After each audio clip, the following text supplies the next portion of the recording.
Sorry, just watching Elon Musk appearing on stage with Dave Chappelle. Hey, you may try and scrub it off Twitter, Elon, but the internet is forever. Welcome to Open Mic. We like to start the show with a few stories or a hot take on a story you're not likely to see anywhere else. I'm from gorgeous Prince George's, and now I spill the tea in DC, so you know these jokes come from a place of love, if in fact that was something I was capable of. Let's start off right here in DC. Gonzaga College high school alum and University of Southern California quarterback Caleb Williams became the DC area's first Heisman Trophy winner. Congratulations,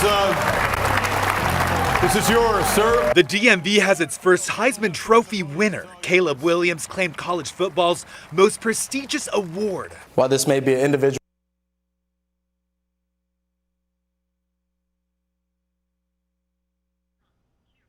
Congratulations to my man Caleb. He made a lot of people feel very proud. So proud, in fact, we couldn't even finish the video. But especially your former classmates at Gonzaga.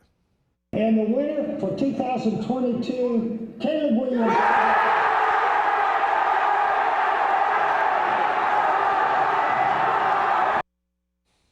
Oh boy, does that remind me of high school or does it? That is the only appropriate response. I mean, we're all celebrating this win. Every single one of those kids is going to be lying to people like, yeah, Caleb Williams, that's my dude. We used to play Call of Duty after football practice. He's my emergency contact. But once again, I do want to congratulate my man Caleb Williams. We used to play Call of Duty together, and he is still my emergency contact. Let's stay in D.C. for the next story, where a number of road, bus, and metro rail closures for the U.S. Africa Leaders Summit has affected drivers, public transit riders, and pedestrians near the Washington Convention Center. Well, just 2 minutes ago, a number of these road closures went into place, and as you can see behind me, the cement blockades are just being removed off this truck now because this is going to be the case all week. We are just one day away from the U.S. African Leaders Summit.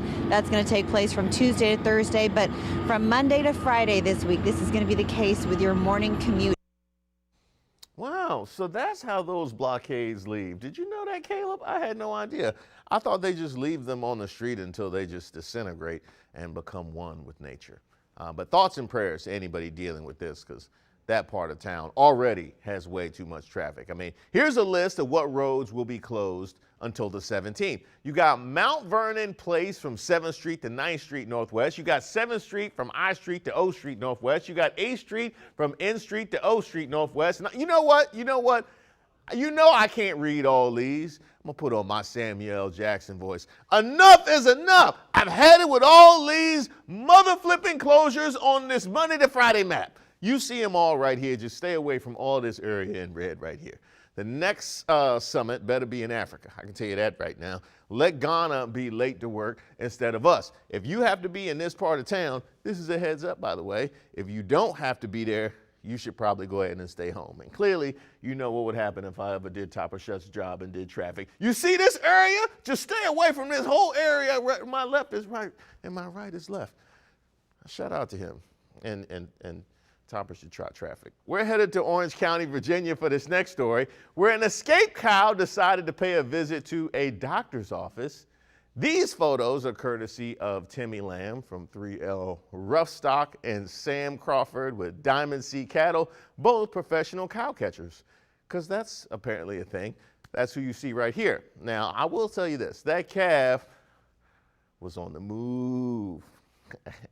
I'm sorry, I couldn't help it. But the caption does say, "You ain't no cowboy if you don't rope a calf out of a doctor's office." Now, I don't know how true that is, but if you ever do rope a calf out of a doctor's office, you do automatically become a cowboy. I mean, spurs will grow out of the shoes that you're wearing. It's kind of like eating the super mushroom in Mario Brothers. I also love the picture of the dog looking absolutely confused. I can't tell if that dog is confused or that dog is ready to relieve himself. But either response makes all the sense in the world. I'm sure the people in the office felt the exact same way. The only way this could be funnier is if somebody left the cow as a form of payment. Like, hey, yes, hey, doc, so how do you like fresh milk every day? I got you. Please don't send that bill to the collection agency. I pay however I can. But it does look like all's well that ends well, since the cow is no longer taking up space in the waiting room, and we can all be grateful for that. Hopefully nobody's appointment got postponed due to this bovine field trip. Now, I chose this last story because it's good news. Brittney Griner is back in the United States after 10 months of captivity in a Russian prison, and she showed she's feeling good physically by dunking a basketball at Brooke Army Medical Center in San Antonio, Texas. Now, I do bet she pictured Vladimir Putin underneath her when she dunked that basketball. That's how I used to always picture my enemies when I would dunk a basketball, kind of like a disrespectful Vince Carter dunk. Just look at that. Got a little Vladimir Putin-Tang's head turned all around. That should be a real form of therapy, dunking on your enemies repeatedly. Speaking of dunking on your enemies repeatedly, the Russians better hope she doesn't play in the next Olympics. Brittney's going to go off and score 100 on them in the first half. No mercy, comrades. We're going to see who the real merchant of death is. But I do want to say I'm glad to see Brittney Griner is doing well physically, even if it did lead to another poorly done Photoshop from our writer, Leon. You know what I said? This is a good Photoshop. That's a solid Photoshop. We should actually use this as a Photoshop more often. I could have used that back in my backsliding days. But welcome back, Brittney. And for you, Russian basketball, count your days. You got a reckoning coming. My favorite story, you know I'm happy for Brittney Griner. But it's all about the cow in the doctor's office, because y'all know I love animals doing people things.